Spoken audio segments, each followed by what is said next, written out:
कहानियां तो आपने बहुत सुनी होंगी, लेकिन एक कहानी राजस्थान की बाणगंगा की। इस कथा के अनुसार महाभारत के महान योद्धा अर्जुन ने जब माता द्रौपदी को प्यास लगी वनवास के दौरान, तो उन्होंने अपने बाण से इस जगह भूमि को वेधित किया जहां से निकली जल की धारा, जिसे बाणगंगा कहा गया। इस स्थान पर स्थित घाट आज भी उस ऐतिहासिक घटना के साक्षी हैं। यहीं पर पांडवों ने 11 रुद्रों की स्थापना की, जिनका अभिषेक इसी बाणगंगा के पवित्र जल से होता था। यहाँ पर एक चक्की भी है। ऐसा कहा जाता है कि माता कुंती गेहूं पीसने के लिए इसका उपयोग किया करती थी। ये चक्की इतनी विशाल थी कि इसको अगर 10 लोग मिल भी जाए ना तो भी नहीं उठा सकते। बाणगंगा के किनारे पर स्थित सती माता कपाशन का मंदिर भी बहुत अद्भुत है। तो चलिए जानते हैं इस बाणगंगा के इतिहास को और उस मंदिर के इतिहास को, जहां आज भी पांडवों के साए हुए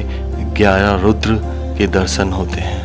दोस्तों, इस वक्त मैं हूँ विराटनगर, राजस्थान से 10 किलोमीटर दूर मेड़ गांव में स्थित बाणगंगा धाम में। ऐसा कहा जाता है कि जब अर्जुन ने तीर इसी जगह खड़े होके चलाया था जहाँ पे ये बरगद का पेड़ है, और यहीं से वो नदी स्टार्ट हुई थी, जल की प्रवाह निकली थी, जिसे बाणगंगा बोला गया। कुछ लोग इसे अर्जुन की गंगा भी कहते हैं इसी कारण से, और कुछ लोग उसे ताला नदी, जिस क्षेत्र से ये निकलती है उसे ताला क्षेत्र बोला जाता है, यानी विराटनगर की पहाड़ियों से। इसका नाम रुंडित नदी भी पड़ गया है अब। इस नदी की लंबाई 380 किलोमीटर है, जो यहाँ से निकलकर दौसा जाती है, दौसा से निकलकर भरतपुर, और भरतपुर से जाकर उत्तर प्रदेश में यमुना नदी में मिल जाती है। इससे जुड़ी कुछ किंवदंतियां भी हम सुन लेते हैं, आइए।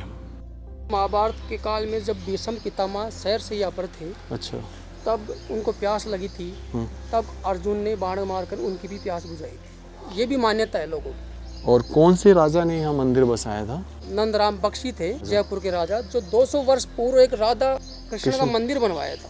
तो उसके बाद में से लगातार ये मेला वैशाख पूर्णिमा को लगता है। यहाँ से अर्जुन ने मतलब बाण मारा था, ये स्थान है वो। और ये सामने जो मंदिर है ये क्या दर्शाता है? ये कपासन माता का मंदिर है, जो आज से कई वर्षों यानी हजारों वर्षों पहले सती हुई थी। अच्छा, तो ये उनका मंदिर है। हाँ, ये उनका मंदिर है। ये देखिए, बाणगंगा कभी यहाँ पे थी, इसका निशान जो है ये घाट दर्शा रहे हैं, जो बने हुए हैं, जो प्राचीन समय से बने हुए हैं। और इन पे एक लेख भी लिखा हुआ है, मैं वो आपको पढ़ के बता देता हूँ। तो ये घाट दर्शा रहे हैं कि यहाँ पर क्रियाक्रम का कार्य जो अक्सर यहीं होता था। तो इस पे देखिए जनाना घाट लिखा हुआ है। गंगा देवी बेवा खुसला राम देहली निवासी ने बनवाया है। तो ये इस तरीके से घाट बने हुए हैं लगातार यहाँ पर। फिर हम पहुँचे सती माता कपासन के मंदिर, जिनके पट बंद थे क्योंकि दोपहर का समय था, लगभग 2 बज रहे थे, लेकिन हमने बाहर से ही प्रणाम किया। और सच मानो, मैंने ऐसा मंदिर कहीं नहीं देखा जो इतना अद्भुत बना हुआ था, इतना सुंदर बना हुआ था, इतनी शांति थी यहाँ पर। उसके बाद मैं पहुँचा उस राधा कृष्ण के मंदिर, जो कहते हैं यहाँ के लोग कि पांडवों ने बसाया था। और ऐसा बताया जाता है कि पांडवों के अस्त्र शस्त्र और उनकी चीज़ें जो हैं, जो वो यूज़ किया करते थे, वो यहीं रखे हैं। आ जाइए, इसको बाणगंगा धाम बोलते हैं, और राधा कृष्ण जी का मंदिर है ये। आ जाइए।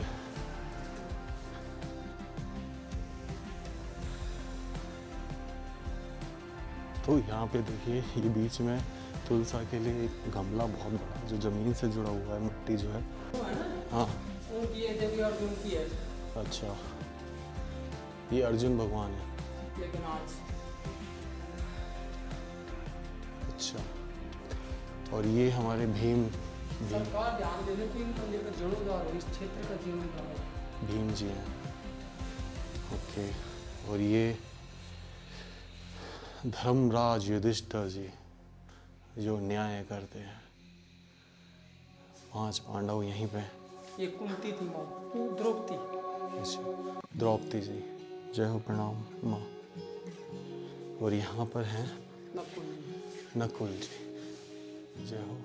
और सहदेव जी जो हैं वो बिल्कुल साइड में हैं, लेकिन आप देख पाएंगे तो, क्योंकि उधर से दर्शन करने के लिए गेट नहीं है कुछ भी, और इनको सुरक्षा की दृष्टि से जालियाँ लगाई गई हैं।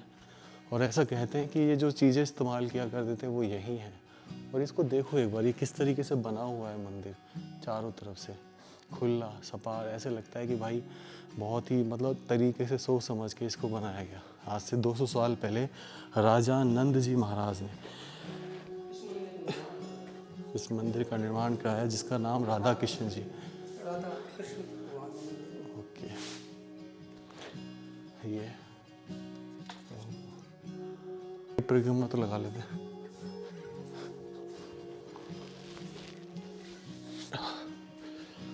परिक्रमा लगा लेते हैं एक।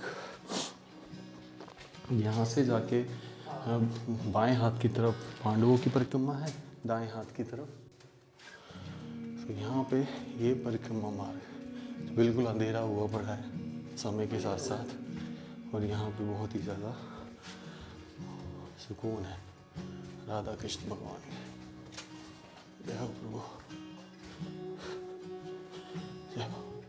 और ये वो पालकी है जो कभी यूज़ किया करते होंगे भगवान को ले जाने और लाने के लिए। वैसे मोस्टली कब यूज़ होती है ये? अब ये तो पुरानी हो गई, लेकिन ये वैसे जब भगवान जन्माष्टमी पे वो जन्म लेते हैं ना, अच्छा, 11 शादी है, झंझू नहीं 11 से, अच्छा तब भगवान को ले जाते ना मस्त दुलाने। अच्छा अच्छा अभी नदियों में ही जाते हैं घाट में। अच्छा। ये यहाँ पे शिवलिंग है रात, भगवान शिवलिंग की पूजा किया करते थे पास पांडव। अच्छा, तो ये देखिए वहाँ से देखिए ये 11 रुद्र हैं जिनका प्राचीन समय में अभिषेक स्वतः ही हुआ करता था प्राकृतिक जल से, लेकिन अब बारिश अच्छी हो तब इंतज़ार होता है। और 11 लिंग स्थापित किए गए हैं। ऐसा बताया जाता है कि पांडवों द्वारा स्थापित किए गए। बीच में पंचमुख शिव जी की प्रतिमा है, और इस तरीके से इधर गणेश जी बैठे हुए हैं, और उधर शायद वो कार्तिक भगवान। तो एक तरीके से ये दर्शा रहा है कि वो पूरा शिव परिवार यहीं है। तो ये 11 रुद्र की कहानी अक्सर बहुत ज़्यादा जोड़ी जाती है पांडवों से, क्योंकि उन्होंने बताया जाता है कि इतिहास में कि पांडवों ने 11 रुद्र की स्थापना की थी।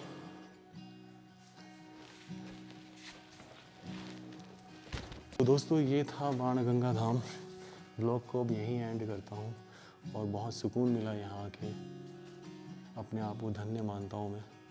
राम राम सर सभी को। अम्मा गणिसा राजस्थान, मेरा देश मेरा भारत। जय राम जी की। भाई ये जो चाकियाँ देख रहे हैं आप, कितनी बड़ी चक्की है अपने आप में उस समय की।